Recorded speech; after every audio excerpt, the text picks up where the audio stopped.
Hello friends, बहुत बहुत स्वागत है आप सबका आज के इस नए वीडियो में। तो आज के वीडियो में हम बात करने वाले हैं यूजी सेकेंड सेमेस्टर केमिस्ट्री के मॉडल सेट के बारे में। तो अगर आपका भी यूजी सेकेंड सेमेस्टर में मेजर, माइनर या एमडीसी में केमिस्ट्री है और आप बिहार के किसी भी यूनिवर्सिटी से हैं तो आपके लिए यह वीडियो काफ़ी महत्वपूर्ण होने वाला है। तो आज के वीडियो में हम केमिस्ट्री के मॉडल सेट को देखेंगे। जैसा कि इसके पिछले वीडियो में हम बोटनी के मॉडल सेट को देखे थे, तो आज की इस वीडियो में केमिस्ट्री के मॉडल सेट को देख लेते हैं। ठीक है, तो चलिए शुरू करते हैं सेक्शन ए से। ठीक है, क्वेश्चन नंबर एक वन है, according to the kinetic theory of gases the pressure of a gas is due to. किसके according? According to the kinetic theory of gases the pressure of a gas is due to. किस? Due to collision of gas molecules with the walls of the container. ठीक है, तो इसका option क्या होगा? Option B होगा, collision of gas molecules with the walls of the container. ठीक है, तो कोलिजन जब होता है गैस का, जो कंटेनर होता है, कंटेनर से जो टकराव होता है उसी उसी के कारण होता है। ठीक है, तो एक का ऑप्शन क्या हो जाएगा? आपका बी हो जाएगा, collision of gas molecules with the walls of the container. Container के वॉल से जो टकराता है दीवार से, उसके कारण। ठीक है, तो एक का ऑप्शन बी हो जाएगा। अब दूसरा प्रश्न है कि the RMS velocity of gas molecules is. The RMS velocity of gas molecules is, तो क्या होगा? Square root of the mean of the square of molecular velocities. हाँ, ठीक है, तो यानी कि option C, square root of the mean of the squares of molecular velocities. तो दो का ऑप्शन आपका बी हो जाएगा। ठीक है, क्वेश्चन नंबर दो का ऑप्शन बी नहीं, सी, सॉरी। तो दो का ऑप्शन क्या हो जाएगा? सी हो जाएगा, square root of the mean of the squares of molecular velocities. ठीक है, ऑप्शन सी। तीसरा प्रश्न है, द क्या है? द कंप्रेसिबिलिटी फैक्टर यानी कि Z for an ideal gas is. The compressibility factor for an ideal gas is, जिसको जेड से डिनोट करते हैं। ठीक है, तो इसका आंसर क्या होगा? इसका होगा एक होगा, यानी कि ऑप्शन बी होगा। तीन का ऑप्शन बी हो जाएगा। ठीक है, क्वेश्चन नंबर चार है, विच equation explains the behaviour of real gases. Which equation explain the behaviour of real gases, तो क्या होगा? Vendor Waals equation. आप पढ़े होंगे इसके बारे में, तो आप अच्छे से जानते होंगे वेंडर वॉल इक्वेशन के बारे में। ठीक है, तो चार का ऑप्शन सी हो जाएगा, ये 12th में भी था। पांचवा है, surface tension of a liquid generally. तो surface tension of a liquid generally, तो इसका ऑप्शन आपका होगा decreases with increase in temperature.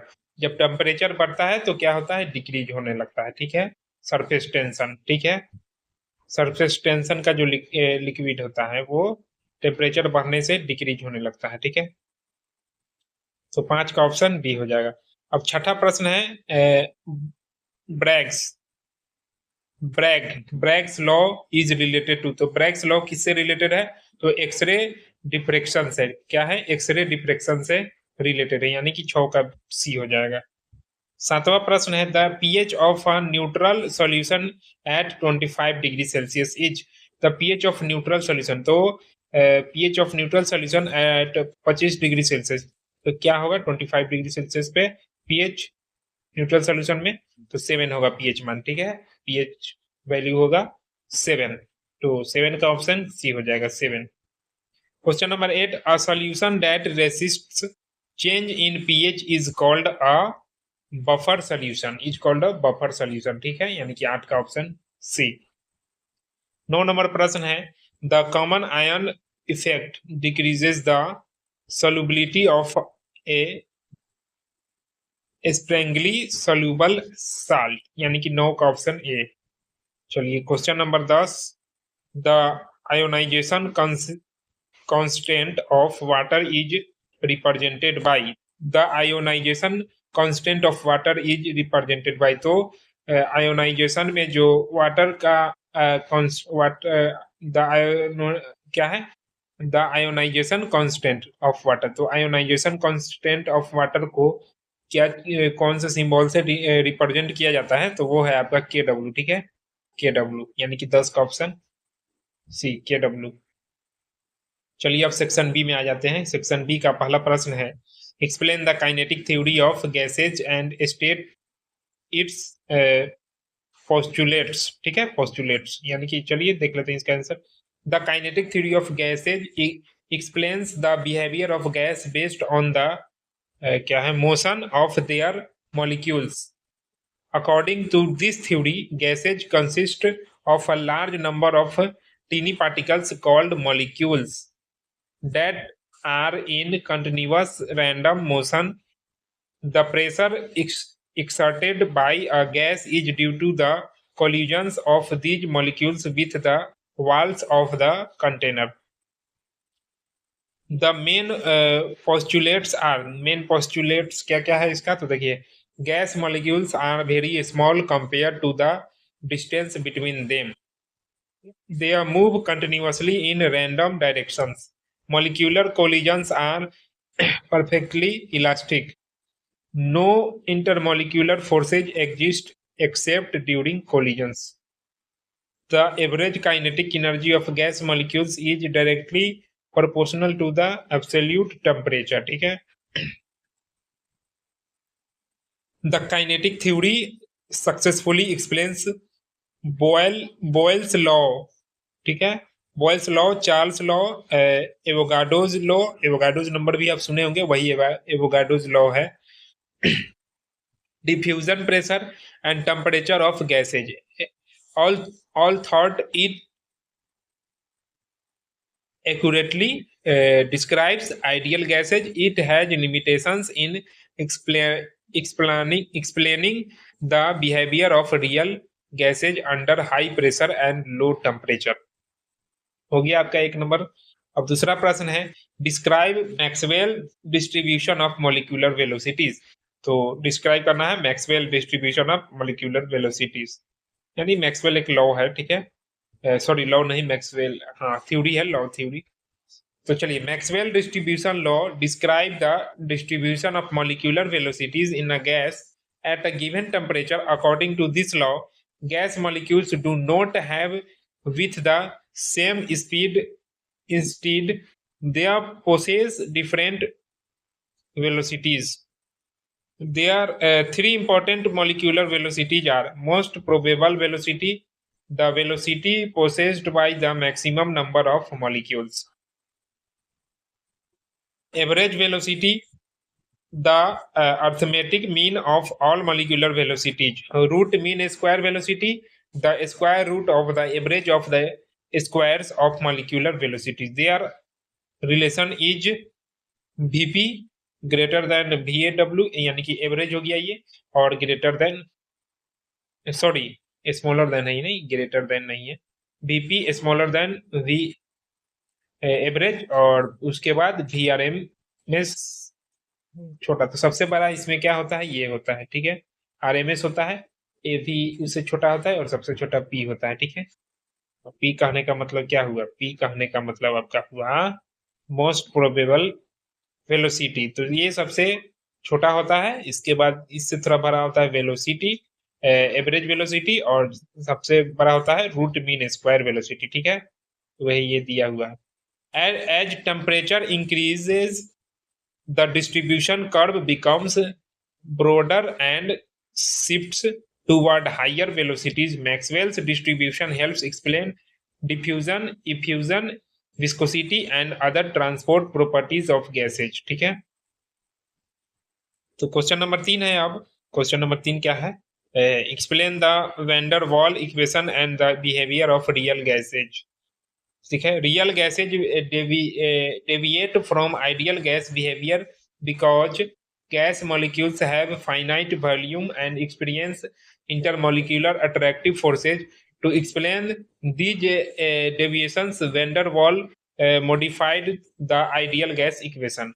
The van der Waal equation is, अब van der Waal equation क्या है, तो देख लीजिए, ये है आपका P plus A by V square into V minus B बराबर R into T, R T बोले। ठीक है, वेयर, जहां पे ए रिप्रेजेंट इंटरमोलिकुलर अट्रैक्शन, तो ए क्या रिप्रेजेंट कर रहा है, इंटरमोलिकुलर अट्रैक्शन। वहीं बी आपका क्या है, तो बी है आपका presents the volume occupied by gas molecules at low pressure and high temperature. Real gas behave nearly like ideal gases. However, at high pressure and low temperature, deviations become significant. The Van der Waal equation successfully explains the liquefaction of gases, critical constants, and the behavior of real gases under different conditions. ठीक है, अगला प्रश्न है explain surface tension and viscosity of liquids.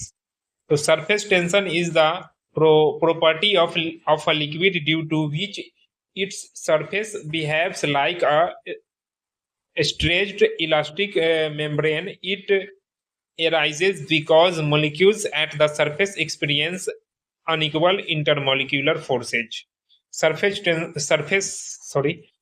tension decreases with an increases in temperature and is affected by dissolved substances. It plays an important role in capillary action, formation of drops, and cleaning action of detergents.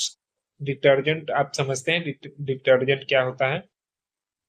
Viscosity is the internal resistance offered by a liquid to its flow. It depends on intermolecular forces and temperature. As temperature increases, the viscosity of liquid decreases. Surface tension and viscosity are important physical properties widely applied in industries, lubrication, pharmaceuticals and biological systems. ठीक है, question number 5 है explain buffer solution of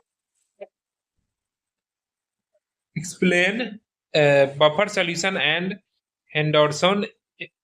Henderson equation. तो चलिए देख लेते हैं। A buffer solution is a solution that resist change in pH when a small amount of acid और base is added. Buffers are essential in maintaining the pH of biological fluids and laboratory solution. There are two types. इसके दो types होते हैं, acidic buffer और दूसरा basic buffer. The Henderson Hasselbalch equation for an acidic buffer is, तो क्या होता है, पीएच बराबर पी के प्लस लॉग, इसको लॉग बोलते हैं, लॉग सॉल्ट बाई एसिड। ठीक है, the equation helps calculate the pH buffer solution.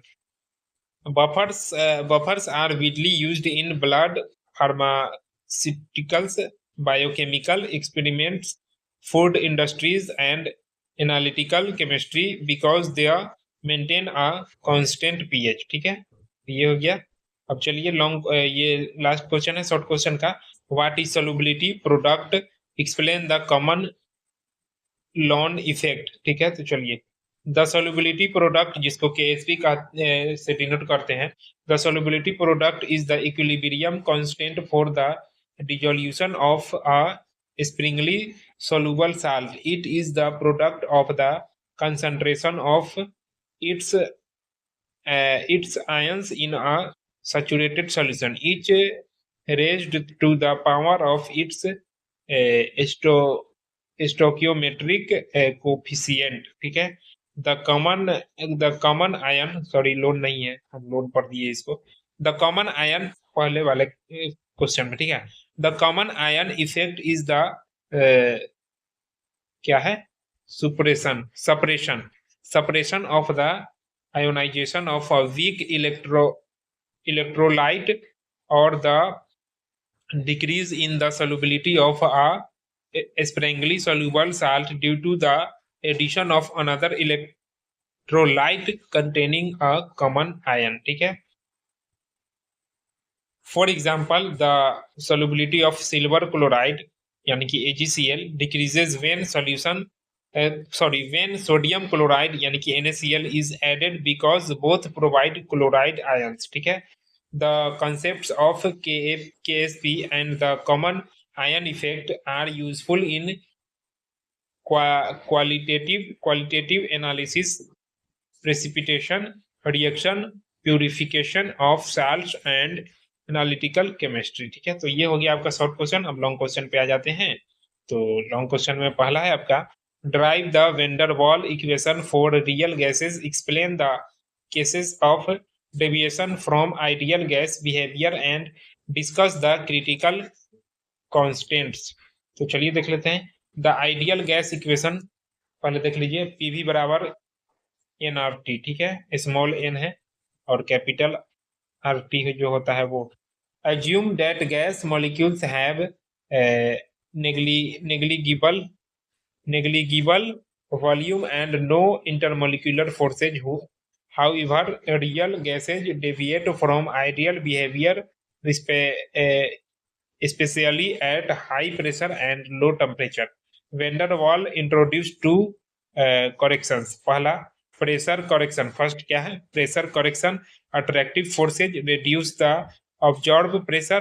Therefore equation क्या दिए? P डैश बराबर P plus AN square by V square, where जहां पे A is the attraction constant. A क्या है? अट्रैक्शन कांस्टेंट है, ठीक है. Volume correction gas. अब दूसरा क्या था? Volume correction. Gas molecule occupy finite space, therefore V dash बराबर V माइनस एन बी, ठीक है. Where B is the excluded volume, substituting these corrections, ठीक है. तो अब दोनों को सब जोड़ने के बाद क्या मिलता है फाइनल? वो मिलता है P plus AN square by V square into V minus NB बराबर NRT, ठीक है. This is known as the van der Waals equation. अब इसको क्या कहते हैं? Van der Waals equation. अब लिखने का आ जाए कि वेंडर वॉल फोर्स इक्वेशन लिखिए तो क्या लिखिएगा? यही लिखिएगा, ठीक है. वेंडर वॉल फोर्स इक्वेशन है, वेंडर वॉल इक्वेशन है ये, ठीक है. The cases of deviation from ideal behavior are finite molecular volume, intermolecular attractive forces, high pressure, low temperature. The critical critical pressure and critical volume are called critical constants. Above the critical temperature, a gas cannot be liquefied by pressure alone, ठीक है. The van der Waal equation explains the liquefaction of gases, compressibility and real gas behavior much better than the ideal gas equation. चलिए दूसरे number प्रश्न पे आते हैं. Explain the structure of solids, discuss the Bragg's law, Miller indices and the 7 crystal systems. The solid state is characterized by closely packed particles arranged in an orderly pattern. Crystalline solid, देखिए एक amorphous solid होता है और एक crystalline solid होता है. अगर आप 12th में केमिस्ट्री के स्टूडेंट साइंस के स्टूडेंट रहे होंगे तो केमिस्ट्री में आप जरूर पढ़े रहिएगा. आपका पहला चैप्टर ही था फिजिकल केमिस्ट्री का, द सॉलिड स्टेट. उसी में था आपका क्रिस्टलाइन सॉलिड और एक था क्या? एमरफस सॉलिड, ठीक है. तो crystalline solid possess a regular 3 dimensional arrangement of atoms known as a crystal lattice. अब क्रिस्टल लैटिस के बारे में भी अच्छे से समझते होंगे आप. Miller indices are symbols used to represent the orientation of crystal planes. They are written as and are obtained from the reciprocals of the intercepts made by the plane of the crystallographic axis, ठीक है. Bragg's law explains X-ray diffraction by crystals and is expressed as n sigma. ये lambda है, ठीक है. Sigma, हाँ sigma है, ठीक है। एन सिग्मा, सिग्मा नहीं है ये, इसको क्या बोलते हैं, लेमदा बोलते हैं, सॉरी, हाँ लेमदा बोलते हैं इसको, ये लेमदा है, ठीक है। तो एन लेमदा बराबर 2d sine theta, N lambda बराबर 2d साइन थीटा, जहां एन है आपका ऑर्डर ऑफ रिफ्लेक्शन और लेमदा है वेवलेंथ ऑफ एक्सरे और डी है डिस्टेंस बिटवीन क्रिस्टल प्लान्स, ठीक है, और थीटा है angle of diffraction. The seven crystal system are, seven crystal system are कौन कौन सा है, देखिए क्रिस्टलाइन सॉलिड 7 प्रकार का होता है, पढ़े होंगे आप। पहला क्यूबिक, उसके बाद दूसरा टेट्रागोनल, दूसरा तीसरा ऑर्थोरोम्बिक, चौथा मोनोक्लिनिक, पांचवा ट्राई क्लिनिक और हेक्सोगोनल, हेक्सोगोनल होता है छठा, और सातवां होता है रोम्बोहेड्रल ट्राइगोनल, ठीक है। Bragg's law is widely used for determining crystal structures, lattice parameters, and the arrangement of atoms in solids. X-ray diffraction is an important analytical technique in chemistry, physics, and material science. तो explain, तीसरा question है, explain acid base titration curves, discuss acid base indicators and the selection of suitable indicators, ठीक है। तो चलिए आगे आते हैं। acid base titration is a quantitative analytical method used to determine the concentration of an acid or base by reacting it with a standard solution. The pH of the solution changes continuously during titration and is represented by a titration curve. The common types of titrations are strong acid, strong base, strong acid, weak base, weak acid, strong base, weak acid, weak base. The equivalence point is the stage at which chemically equivalent amounts of acid and base react completely. Acid base indicators are weak organic acids or base that change color over a specific pH range. Example include phenolphthalein, methyl orange और methyl red, और ब्रोमेथाइल blue, ठीक है, ब्रोमेथाइल blue. Selection of an indicator depend upon the pH at the equivalence point. Phenolphthalein is suitable for weak acid, strong base titrations, various methyl orange is preferred for strong acid weak base titrations. Acid base titrations are extensively used in pharmaceutical industries, water analysis, food chemistry, and quality control laboratories, ठीक है। चौथा प्रश्न है, explain salt hydrolysis, derive the hydrolysis constant and discuss the pH of different salt solution. तो ये आपका चौथा प्रश्न है। Salt hydrolysis is the reaction between the ions of a salt and water producing acidic or basic solution. Hydrolysis depends upon the nature of the acid and base from which the salt is formed. The main types are salt of a strong acid and a strong base, neutral solution; salt of weak acid and a strong base, basic solution; salt of a strong acid and weak base, acidic solution.